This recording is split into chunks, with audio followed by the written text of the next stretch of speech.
Hi, this is Kate. This is our project about social realism. It was put together by Jack Chaney, myself, and Alex Zoltowski. Um, we just want to do a quick intro saying that we know that some of our slides have a lot of words on them. Feel free to listen to the narration if you want, but also we're hoping that you'll be able to skip around a little bit and use some of the slides that have a lot of words on them to fill out our handout so that you don't have to spend the whole 40 minutes watching the whole video start to finish, because I know that that will be very, very boring. Thanks a lot for watching it, and we hope that you learned something about social realism, because I may be alone in this, but I thought it was pretty interesting. Origins, background, and history. The Industrial Revolution and the rise of the left. The very beginnings of social realism movement began during the Industrial Revolution. At this time, huge social changes were occurring as the rural poor moved to cities to pursue jobs in the new industrial sector of the economy.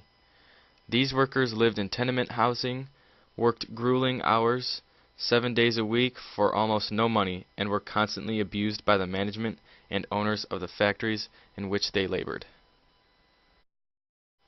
This image shows hardworking Americans in a factory back from the Industrial Revolution. Early labor movements. As workers began to realize the extent to which their employers were putting them at a disadvantage, they started to agitate for more rights. The question of why the workers, the makers of the wealth, were always the poorest class circulated and caught the public interest. Violent mass strikes were staged, shutting down railroads, coal, iron, steel, and oil production that took thousands of militiamen and federal troops to quash. This image shows the Haymarket riot that happened in Chicago. It was a watershed moment for the movement, as hundreds of labor activists and police officers clashed in the streets. The public also became increasingly suspicious of the rapid stratification of society into two sects: the millionaire heads of the industry versus the poor laborers, and rampant class violence was commonplace. The idealization of the working class and of the American dream was spreading rapidly as this social and economic inequity came to the fore of the public's consciousness. As a result of all of this, glorification of the working class started to present itself more prominently in art and society. We have already discussed some pieces that typify this, such as Gustave Courbet's The Stonebreakers. In this image, it shows two young men working hard to break stone. As Michael Kazin wrote, "The Civil War and the failures of Reconstruction demolished the rosy spirit of Romanticism. It took a new understanding of the roots of injustice to produce a new paradigm of social rebellion." This clearly applies to art, as it draws a direct connection between the demise of Romanticism and the rise of the social justice movements that sparked social realism. Modern-day consequences. The early American labor movements and the American tradition of radicalism resulted in such modern wonders as standards for workplace safety, the 8-hour workday, the minimum wage, and the best of all, social realism. Principles of this era that later guided social realism. The populism of this era greatly informed the philosophies of social realism. At this time, socialism and communism were both very popular ideologies, and their teachings were also instrumental to the social realist style progressivism. The aforementioned glorification of the common man and the working class first seen in the United States at this time. Philosophy and style. The technical definition. Social realism refers to the work of artists, painters, printmakers, photographers, filmmakers, who use their work to draw attention to the everyday conditions of the poor and the working class. Political affiliations. Generally a democratic tradition made up of artists with social conscience who were of liberal or left-wing bent, affiliated with some socialist principles, even if not officially recognized as such by the artists. However, not to be confused with socialist realism, which was an institutionalized movement created by Stalin as Soviet propaganda. The Great Depression. Because the Depression was felt so deeply in these states and in the Dust Bowl states, the people of the U.S. were comforted by scenes of daily life carrying on as usual in these places, as well as by pastoral scenes from the Midwest. The changes that happened in the American society because of the Depression were also the inspiration for many artists, and was documented by social realist photographers. Style. Across the broad range of the social realism movement, there is no one style that unifies all of the works. This suggests that rather than being a movement based on style, it was based on subject. In this case, the subjects are common people going about their business. Tenets of neutral on points of style and form, leaving the artists to freely experiment and test new waters. Artists painted what was around them, what they knew and what they saw. In some cases, reality could be bent in order to capture the deeper truths of life in America. So now we're going to get into the actual art, artists, and schools of social realism. The two sections that social realism can be divided into are the Ashcan school, which were more of the urban realism artists, and the regionalists, which were the sect of the movement that were more of the rural social analysis painters. The Ashcan School. It was around 1900 when some American realists turned away from Impressionism in academics. The Ashcan School aided in pioneering the social realist movement by focusing on urban realism. All those who participated in the Ashcan art lived by a creed. They created art for life's sake. The school gets its name from a drawing by George Bellows captioned "Disappointments of the Ashcan," in which three men who were in poverty were looking through a trash can and found nothing. The Ashcan School and its innovators. The founder of the Ashcan School, Robert Henry, and the other artists of the movement focused on capturing a side of New York that only citygoers had seen, not the Hollywood glamour that everyone was used to. Those of the school lived very average lives and did not experience hardships, so their art was not as dark and disturbing as other art of the times. Inspiration for the movement. Artists like Diego Velázquez, Frans Hals, Francisco de Goya, Honoré Daumier, and recent realists such as Wilhelm Leibl, Edouard Manet, and Edgar Degas were all inspiration for the style of painting done by the school. As the movement kicked off, poverty and sorrow became an overwhelming topic. The true founders.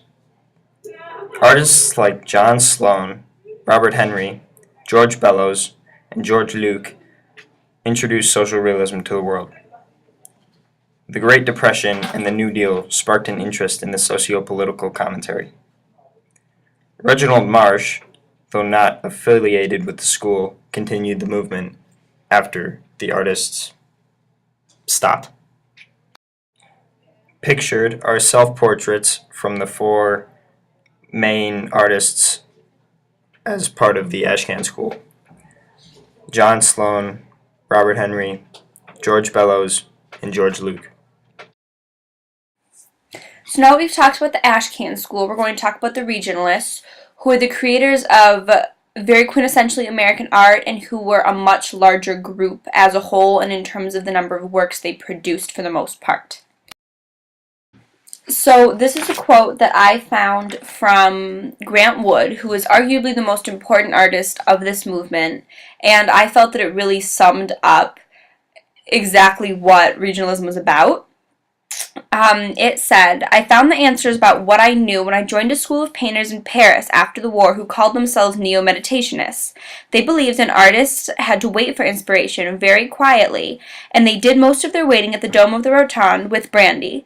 It was then that I realized that all the really good ideas I'd ever had come to me while I was milking a cow. So I went back to Iowa."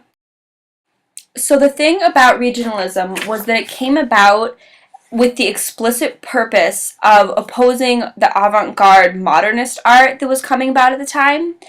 what happened was American artists, especially ones that were from kind of the heartland, were having a bit of an identity crisis in terms of what American art was. They felt that they were being culturally colonized by the Europeans.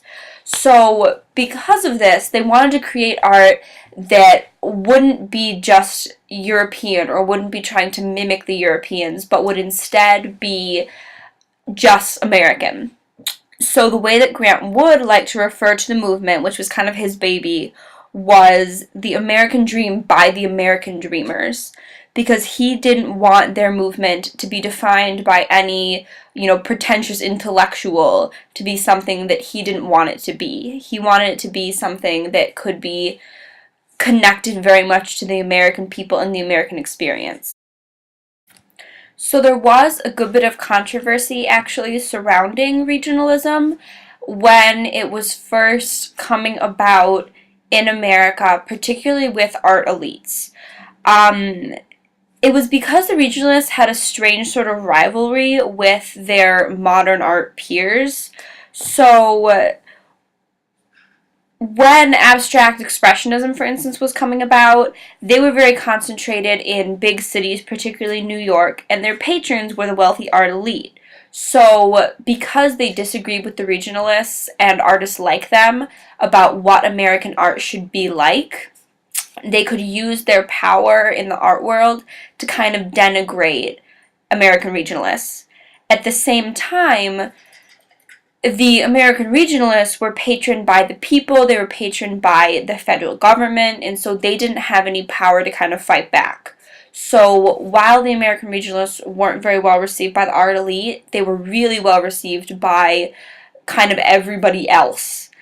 And some of the irony was that the regionalists, and you'll see a little bit more what an example of this when we show the paintings, but the American regionalists really bridged the gap between academic art, or academic realism, and abstract art, because they were sort of a mix between the two. This next slide, which has a lot of text on it, is really just there so that you guys, when you're filling out our handout, we'll be able to look at it and write down whatever you need to.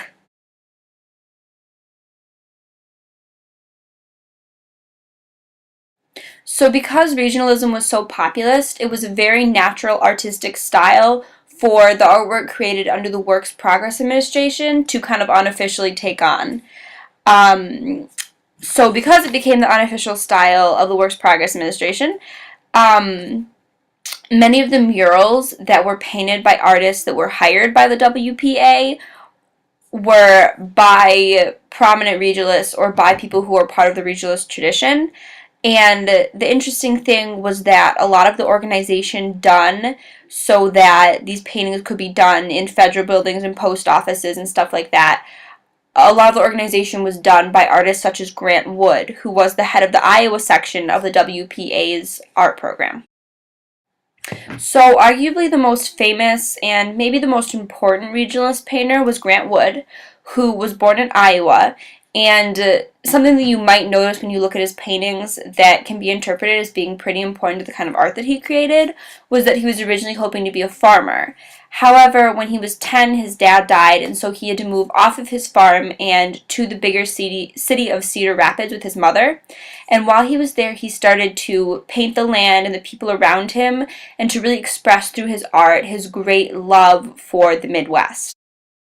So after Grant Wood graduated from high school, he started to really explore his artistic drive, and so he started to do all sorts of different things that were creative, like make jewelry. He learned carpentry. He actually started to take and teach art classes. However, he joined he joined the army during World War I, and even then his job was to paint camouflage onto tanks and cannons. And after the war, he had the opportunity, like a lot of other veterans, to travel in Europe. And so he spent some time in France to study the Impressionists, but what really made a huge impact on him was traveling to Germany and seeing the work of the German modernists and of the Northern Renaissance masters. And what those made him realize was that he really wanted to paint the scenes at home that he loved and found to be really beautiful, but he wanted to learn to do kind of some of the techniques of the European masters and to bring those into his art. So at the root of Wood's philosophy was the idea that what he had grown up with in the United States was just as important and beautiful as what he had seen in Europe. So because of that, he really didn't hold with the artistic elitists who felt like the work of the European artists was what was most important to the time and was what needed to be replicated in the United States. So this piece is called The Midnight Ride of Paul Revere, and one of the themes of his art that it really reflects is the way that he liked to paint scenes from American legend. So obviously you can see on the bottom left side of the painting the figure of Paul Revere riding through, the sleepy New England town, calling the British are coming. And he really enjoyed glorifying those stories. So this painting is called Young Corn, and it typifies the theme in Grant's work of the landscape being painted in kind of unusual ways, and it also depicts the common working people in their field. One of the things about this painting that you might notice is that the hills and the trees, everything is very rounded and friendly and welcoming, and it kind of encircles the people working in a very gentle way. Everything is painted in very calm, pastoral colors so that you come away from it with this feeling of almost contentedness. It's a very peaceful scene. Some of the reception to Grant's work specifically was that it was a little bit provincial. That was kind of how the more art elites that we talked about earlier felt, but at the same time, the American people, because it was coming about during the Depression, were very comforted by it. Because it was billed as realism, it was a nice way of reminding the people that there was a better America out there. So because of that, early supporters really saw Wood as being the savior of American art. Unfortunately, after his death, people came back around to the provincial side of things, and he was really kind of torn down until he had his revival in the 70s. This is something that I'm sure all of you guys will recognize. It's a painting called American Gothic. It's Grant Wood's most famous work, and it's kind of considered to be a celebration of traditional American values. It's held up as being like the example of regionalism, and we kind of will get to the couple in a second, but there are some parts of it that are kind of seen as being like a little bit satiric. Like if you look at the really like unhappy looks on the faces of the man and the woman. The origins of American Gothic are that while Grant was out looking for something to paint, he came across a house that had an oddly Gothic window, and he was intrigued by the contrast between the European-style window and the American farmhouse. And so he kind of started to look around and try to figure out what would really bring the painting together. And he decided that what would work was having his 64-year-old family dentist and his 30-year-old sister pose together in front of the house. American Gothic became really famous because it was entered into an art show at the Art Institute of Chicago in 1930, where it won third place and became very popular with everyone who saw it.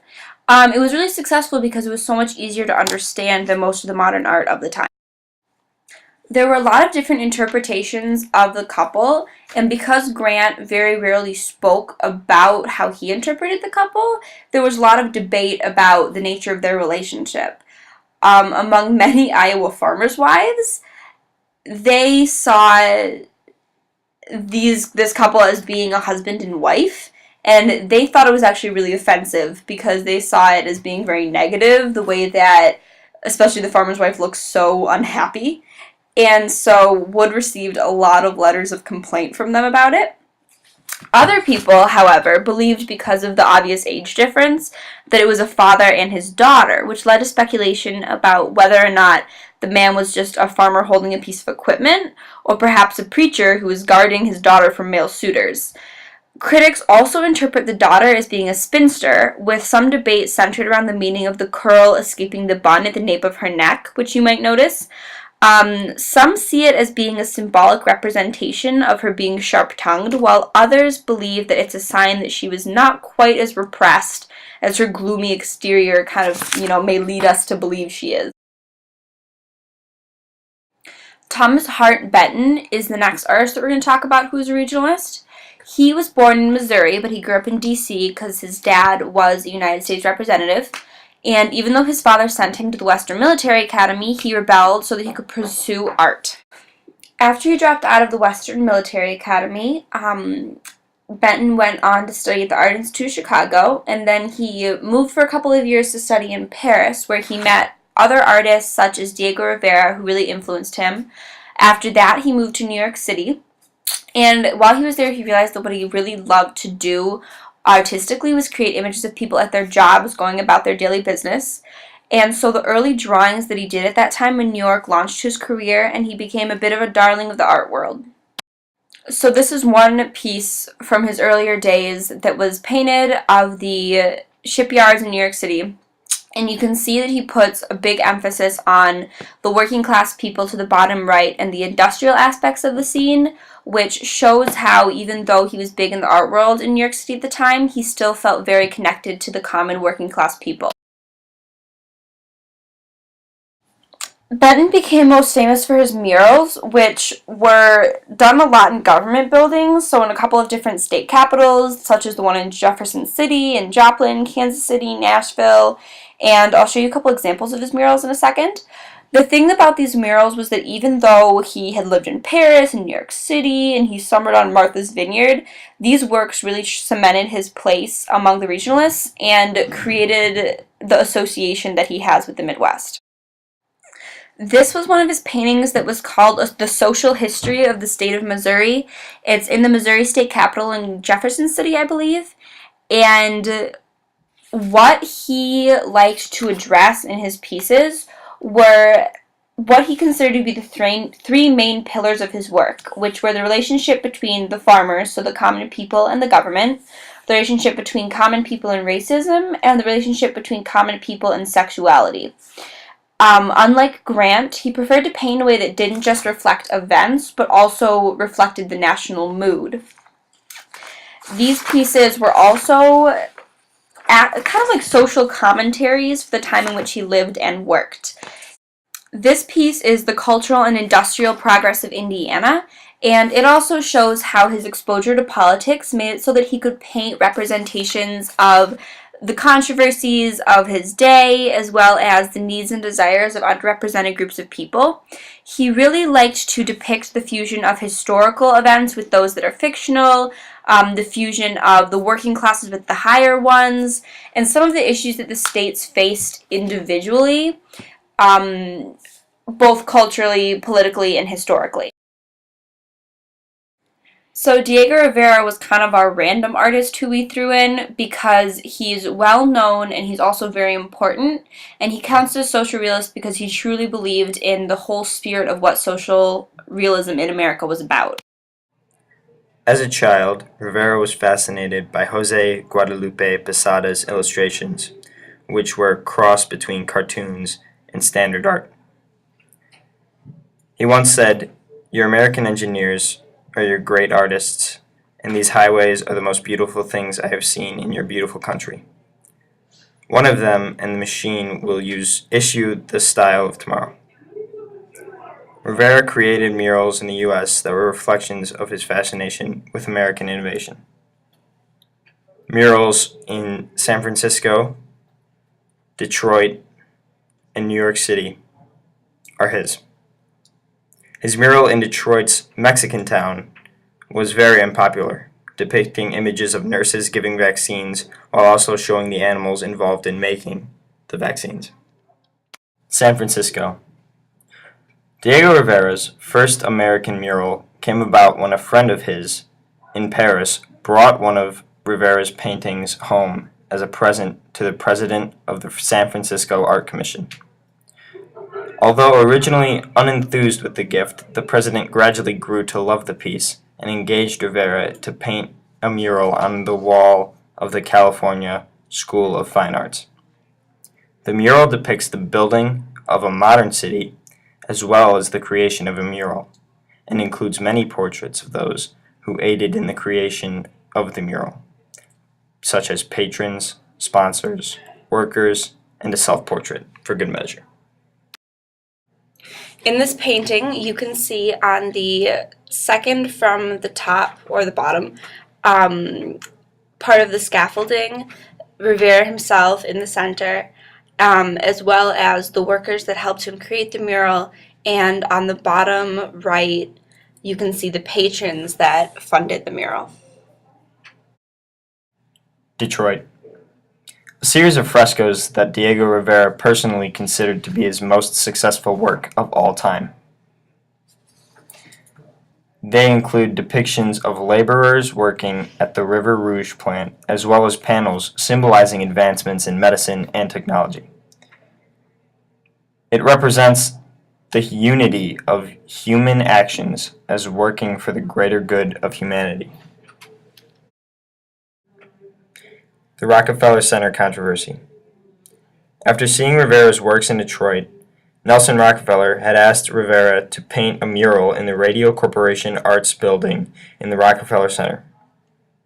Although Picasso and Matisse had already been asked, making Rivera think that he was a backup for a backup.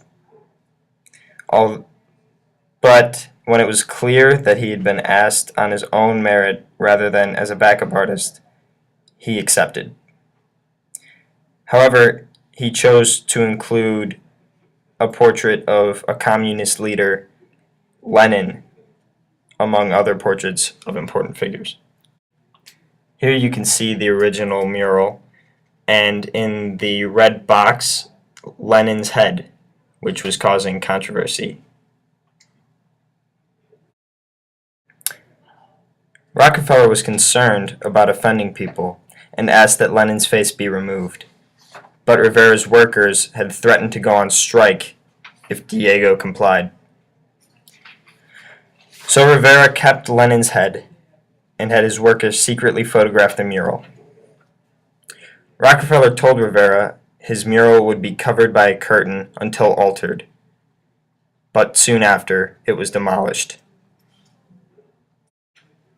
Rivera recreated the painting, keeping Lenin's head, but this time including a portrait of Nelson Rockefeller's father drinking with prostitutes.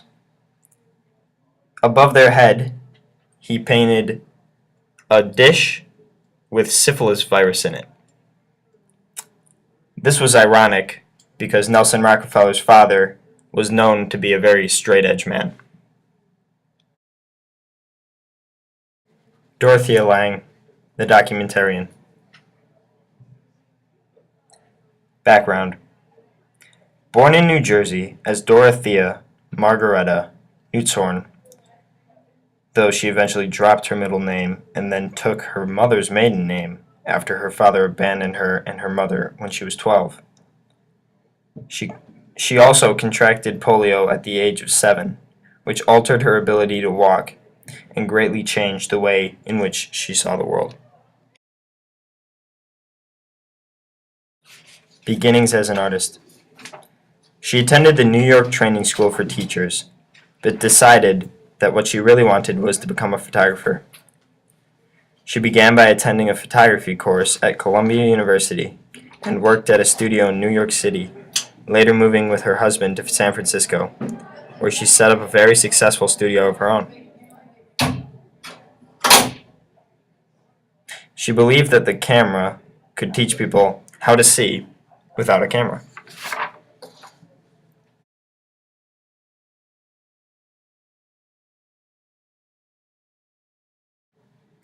Depression-era work. Just as she was starting to become dissatisfied with her studio work, the stock market crashed. at which point she started to look outside of the studio at the economic decline and the social upheaval that it caused. She began to work for the California Federal Resettlement Administration to record the Dust Bowl exodus and displacement of thousands of families. This was the time at which she took her most famous photograph, Migrant Mother, Nipomo, California. This is one of the photographs that Dorothea Lange took at the beginning of the Depression in San Francisco. It is called General Strike San Francisco. This was just as she was starting to move outside of her studio work to find inspiration in the streets, documenting the general social unrest that was caused by the political downturn. This next photograph is her most famous photograph, which I'm sure some of you guys have seen even in your U.S. history textbooks, that is called Migrant Mother, Nipomo, California. It was part of a series of photographs that she took of the families displaced by the Dust Bowl who were migrating around the southern United States looking for work. World War II. During World War II, the War Relocation Authority hired Lange to document Japanese neighborhoods, processing centers, and camp facilities during the internment of Japanese Americans. Her earlier work, however, did not prepare her for the horrors that she faced in terms of the racial and civil rights persecutions brought about by her employer, the U.S. government. At this time, she found herself struggling with the principle of the thing she was hired to photograph, and handled it by acting at odds with the government and showcasing the juxtaposition between the human dignity and nobility of the prisoners and the injustice of their incarceration. Unsurprisingly, many of her photographs were censored by the government. This is a photograph called The Salute of Innocence that Dorothea Lange took of young Japanese American children doing the Pledge of Allegiance in an internment camp. This is a photograph of Dorothea Lange at work at one of the processing centers. She was really put off at first by the sheer number of Japanese Americans being interned, and towards the middle and then the end of her work, with the more she saw the treatment of them, she became really horrified by the whole process of what the American government was doing. The second photograph that we see also is of the actual processing inside of one of the processing facilities of the Japanese American citizens. Upon returning to San Francisco after the war, she documented the founding of the United Nations and was the first woman to receive a Guggenheim Fellowship. Though she could not finish her fellowship due to serious illness, she was able to travel and take photographs of American religious communities such as Mormon enclaves, and go to Ireland, East Asia, South America, and the Middle East while working for Life magazine. The themes that you might notice in some of her work, especially as it progressed, was that she went from documenting the suffering of those who were being hurt by the Depression, as they conveyed the uncertainty and pain of waiting seemingly forever for change to the better, to a transition to being intrigued by and documenting really relevant social problems and groups that were being marginalized. The thing that really unified her work and made it so touching was that it was very insightful and compassionate, and she really photographed her subjects with a profound empathy that made you see these people and feel for these people in much the same way that she did. Congratulations! You made it to the end of the movement. This is the end of social realism and the influences that extend into the modern day. So I'm not sure if we really talked about this a ton, but I hope you got an idea that social realism kind of had some socialist undertones, and because there was a lot of mounting suspicion of liberal movements after World War II with the Red Scare and the hunt for communists, there were a lot of blurring of the lines between socialist and social art, and social realism became very much eclipsed by it. It also suffered kind of a fading out of style as America emerged as a superpower and became very secure in its national identity. America no longer needed the comfort that Grant Wood's pieces conveyed, and they were no longer feeling insecure enough and feeling worried enough about America to appreciate the social criticism of Diego Rivera. It really, as just plain old abstract art came into its own, began to be much less popular. That being said, social realism continued to be really important in other parts of North America, particularly in Central America, because the United States was really trying to expand its influence into Latin America, and it was staging a lot of coups and destabilizing governments, and so entire nations and muralists in those nations tried to use social realism to draw attention to their own messages of justice and equality. The modern impact that social realism has is that it's still extremely relevant into today. The paintings that were made during this time are actually a little bit prescient because they do foreshadow and show issues that continue to be really, like, top of the news at this time. They discuss war, they discuss class violence, they get into social injustice, and they get into economic injustice, and they still continue to be huge attractions for a variety of people, especially when you look at the number of people, not so much anymore, but that will in the future and that have in the past come to see the Rivera Court at the DIA, or even go to the Missouri State Capitol to see a social history of the state of Missouri.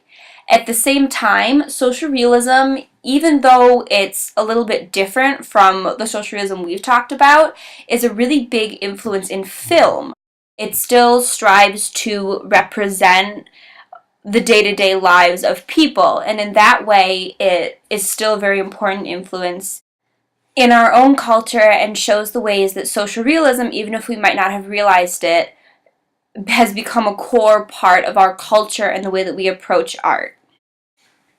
So thanks for watching it. I hope that you made it through this presentation without falling asleep, and I hope that you come away with the understanding of how American social realism immortalized the American dream and forever changed the way that American